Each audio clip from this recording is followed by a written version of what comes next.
Bonjour à tous, bienvenue sur Échecs et Pédagogie. Salut Laurent. Bonjour à tous, salut Romu.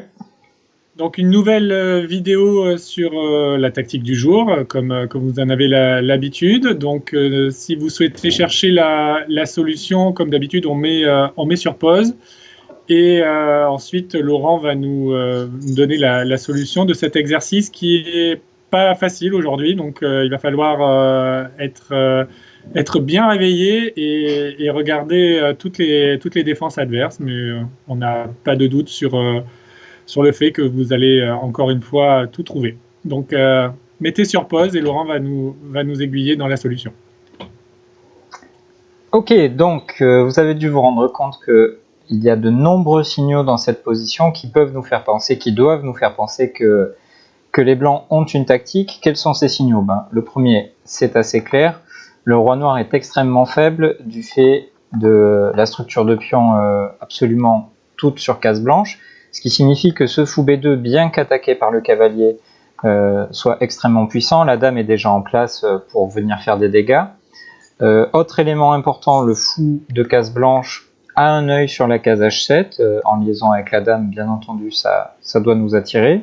Le cavalier est à portée de tir aussi du roi, en H5 ou en F5, et enfin les deux tours blanches sont extrêmement bien placées, notamment celle sur E1 qui a dans son viseur la dame adverse. Donc le coup qui a été trouvé par Spielmann pour déclencher l'attaque finale, on va dire, c'est le coup cavalier F5, qui a notamment l'avantage de profiter du clouage du pion E6. Donc on attaque la dame et le pion E6 ne peut pas prendre simplement parce qu'on prendrait la dame sur E7. Donc là, il y a plusieurs coups qui s'offrent au noir apparemment. Donc peut-être on peut regarder en premier la prise du cavalier avec le pion G. Ouais, effectivement, ça attire l'œil. Donc quel est le défaut de G prend F?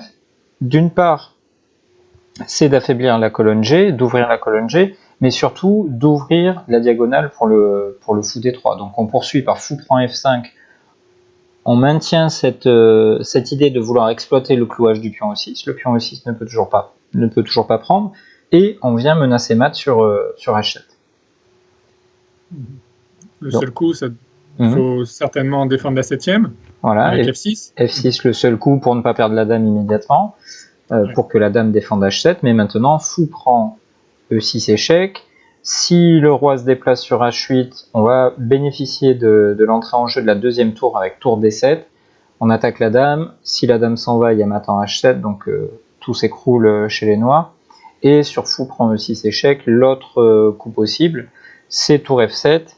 Et là, alors, il y a peut-être des façons plus précises que ça de gagner la partie, mais après fou prend C8, clairement, on va ramasser énormément de matériel et le gain est très très proche, on va dire. Donc voilà, après cavalier F5, G prend F5 n'est pas une option à cause de fou prend F5 et la diagonale blanche va s'ouvrir. Donc ça signifie que les noirs doivent bouger leur dame.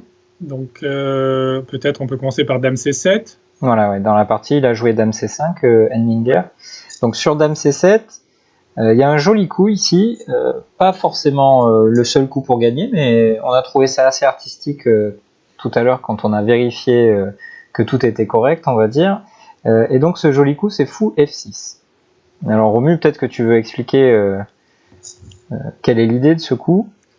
Donc l'idée de fou F6, la menace principale est cavalier E7, qui gagnerait la dame, puisque la dame serait obligée de prendre le cavalier pour éviter le mat. Donc on voit tout d'abord que le fou n'est pas prenable en F6 par le cavalier, puisque les blancs feraient mat en G7. Et donc après fou F6, la seule alternative viable sur le très court terme, on va dire, c'est pion prend F5. Ouais. Parce que sur G prend F5... Ah oui, pardon, sur G prend F5 d'abord. Ouais. D'abord sur G prend F5, là la colonne G s'ouvre et donc dame G5 suivi du mat. Va faire mat après K G7 et dame prend G7 mat. Et sur E prend F5, on voit que la colonne E vient de s'ouvrir et les blancs visent la case G7, bien évidemment, qui est défendue que par le cavalier, qui maintenant peut être supprimé par la tour 1. Donc tour prend A8, gagne immédiatement, puisque le mat en G7 va suivre. Exactement, ouais. Donc un joli coup fou F6, pas forcément le seul coup pour gagner, comme on a dit tout à l'heure, mais quand même un coup assez élégant. Et dans la partie, ce qui s'est passé, donc, c'est que sur cavalier F5, les noirs ont choisi la défense dame C5. Alors on pourrait se demander pourquoi fou F6 ne va pas, ou pourquoi fou F6 n'a pas été choisi par Spielmann. Cette fois-ci, la différence, c'est que sur fou F6, il y aurait tour C7. Il y a un moyen d'empêcher le coup cavalier E7. Malgré tout, les blancs sont gagnants. Mais voilà, les noirs ont cette petite défense au moins pour faire durer la partie. Donc oui, c'est pas le plus clair. Voilà, c'est pas du tout le plus clair. Donc ce qu'a choisi Spielmann, par contre, c'est très clairement le plus clair. Il a choisi ici le coup tour E5. Donc tour E5, ça semble être un coup banal entre guillemets pour attaquer la dame, mais comme on va le constater, c'est beaucoup plus riche que ça. Oui, donc là, visiblement, il y a quand même pas mal de coups qui peuvent venir à l'esprit. Donc le premier coup, c'est de bouger la dame. La dame est attaquée. On peut se poser la question, que se passe-t-il sur un coup comme dame C7, par exemple? Voilà, dame C7, c'est une possibilité. Et on arrive ici dans un très, très joli tableau de maths dans lequel quasiment toutes les pièces blanches vont pouvoir participer.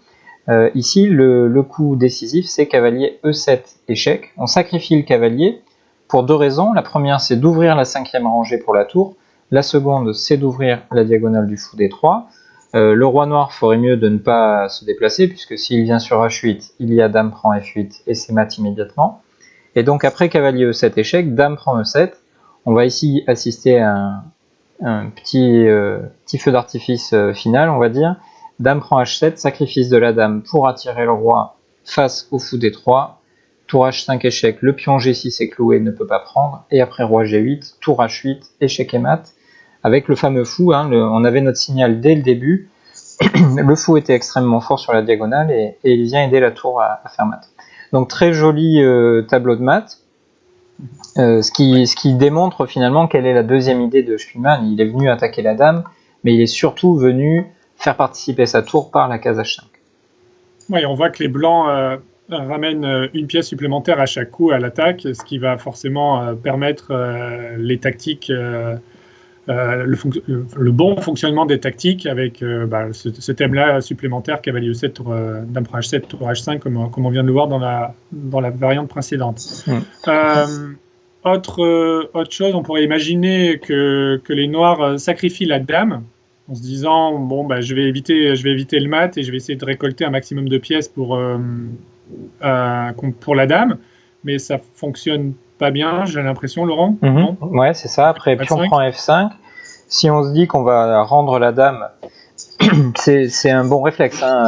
Lorsqu'on subit une attaque, parfois il faut savoir lâcher un petit peu de lest, rendre un petit peu de matériel à l'adversaire pour essayer de faire le dos rond et essayer de se sauver dans la finale ensuite. Mais ici, bien que les blancs aient éliminé quelques pièces importantes de l'attaque, bien que les noirs, aient éliminé quelques pièces blanches importantes de l'attaque, l'attaque continue. Alors on pourrait poursuivre par fou D4, qui permet de ne plus avoir ce fou en prise, et si par exemple tour D5, maintenant fou C4 est une option, notamment on retrouverait l'idée de faire coulisser une tour le long d'une rangée, cette fois-ci la troisième rangée, et on a toujours notre réseau de maths à base de dame prend H7 et un mat avec tour prend H8 par la suite. Donc peut-être que ça permettrait aux noirs de faire durer la partie, mais ça ne changerait pas le résultat, on va dire. Donc ce qui s'est passé dans la partie... Ouais, il a souhaité intercepter l'attaque de la tour E5, donc par fou D5. Par fou D5, exactement, mais bon, maintenant, voilà, c'est le fameux bouquet final avec donc cavalier E7 échec. On réexplique pas, c'est exactement le même mat qu'on a vu juste avant. Dame prend E7, dame prend H7 échec. Le roi est attiré sur la diagonale et on termine par ce joli mat. Très jolie combinaison qui, on espère, vous aura plu et en tout cas qui vous permettra de progresser encore un peu plus en tactique. Merci Laurent pour ces explications très claires. De rien, j'ai pas fait grand chose. J'ai admiré surtout. Ouais, voilà, on a tous admiré le jeu de Spielmann. Oui, c'est une combinaison magnifique. Et on vous dit à très bientôt. N'hésitez pas à vous abonner pour ne rater aucune de nos vidéos. On vous dit de liker, bien sûr, et on vous dit à très vite. Au revoir. À bientôt.